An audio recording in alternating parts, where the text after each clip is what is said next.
बिस्मिल्लाहिर्रहमानिर्रहीम। अस्सलामुअलैकुम नाजरीन, उम्मीद करता हूँ आप लोग सब खैरियत से होंगे। एक बहुत ही बड़ी खबर के साथ आपको खुशामदीद कहते हैं। एक बहुत बड़ी खबर तो है, लेकिन इसके साथ साथ अनफॉर्चुनेटली हम पाकिस्तानियों के लिए, जो पाकिस्तान से यूएई आना चाहते थे, उनके लिए एक बुरी खबर भी है। तो दोस्तों, यूएई ने ऐलान किया है कि वो अपनी परवाज़ें जो कि पाकिस्तान से यूएई आने वाली हैं, वो परवाज़ें बंद करने वाले हैं और सस्पेंड करने वाले हैं। जो परवाज़ें 12 मई के बाद से रीस्केड्यूल हुई थी और उनको सस्पेंड किया जा रहा है, और 12 तारीख के बाद से पाकिस्तानी यूएई के अंदर नहीं आएंगे। ये परवाज़ें कब तक सस्पेंड रहेंगी और इन परवाज़ों को सस्पेंड करने की क्या रीज़न बताई गई है, और जो परवाज़ें यहाँ पे यूएई आ सकती हैं उनकी क्या कंडीशंस हैं और वो कैसे यहाँ पे आ सकती हैं, आज की वीडियो के अंदर आपको डिटेल्स शेयर करूंगा। तो दोस्तों, ये ऐलान सिर्फ पाकिस्तान के लिए नहीं किया गया, बल्कि पाकिस्तान के अलावा श्रीलंका, नेपाल, बांग्लादेश की परवाज़ों को भी सस्पेंड किया गया है। तो ये 4 कंट्रीज हैं जो कि अफेक्ट होंगे। आपको बताते चलें साथ साथ कि इंडिया, जो कि बहुत ज़्यादा कोरोना के केसेस में मुब्तला है, उसकी परवाज़ें ऑलरेडी सस्पेंड की हुई हैं। और उसके बाद ये जो रिपोर्ट आई है, इसके अंदर पाकिस्तान, बांग्लादेश, नेपाल और श्रीलंका को भी शामिल कर दिया गया है, जिनकी परवाज़ें सस्पेंड की जाएंगी। अभी जिनकी परवाज़ें 13 तारीख या 14 तारीख मई के महीने की हैं, उनकी परवाज़ें तो ऑफकोर्स सस्पेंड हो गई हैं, लेकिन 12 तारीख से इसका इत्तलाक हो जाएगा। 12 तारीख से परवाज़ें जो है वो सस्पेंड हो जाएंगी, जिन लोगों की परवाज़ें यहाँ के यूएई के लिए हुई हुई हैं।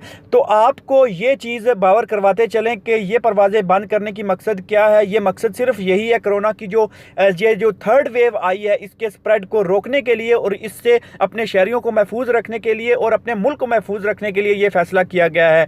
इसमें जो लोग यहाँ पे यूएई आएंगे या जिनको आने के लिए कुछ कंडीशंस ज़रूरी हैं, उन कंडीशंस को मद्देनज़र अगर रखा जाए तो आपको कोविड पीसीआर जो टेस्ट है वो आपका ज़रूरी होना चाहिए जिस कंट्री से आप आ रहे हैं, और जब आप यहाँ पे आएंगे तो आपको यहाँ पे भी आपका कोविड टेस्ट आएगा।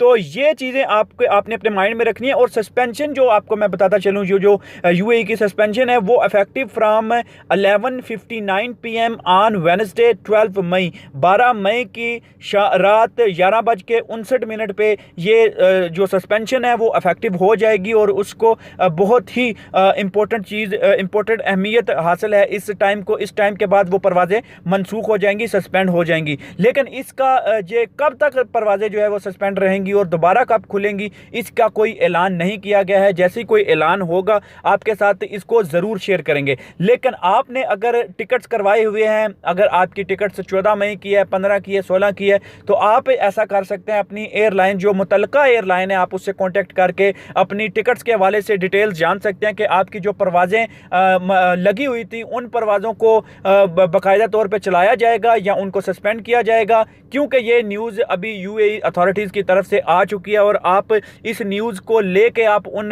जो एजेंसीज़ हैं, उन जो ट्रैवल एजेंट्स हैं, उनके पास जा सकते हैं कि भाई ये रिपोर्ट आ रही है तो क्या हमारी फ़्लाइटें अफेक्ट होंगी। ऑफ कोर्स वो भी आपको यही बताएंगे कि आपकी परवाज़ें सस्पेंड हो चुकी हैं और आप इस जो न्यूज़ है इससे आपको नुकसान होगा और आप वापस नहीं जा सकते हैं। तो दोस्तों, ये अपडेट आ रही है, जैसे ही कोई लेटेस्ट अपडेट आती है मैं आपके साथ वो भी शेयर करूंगा।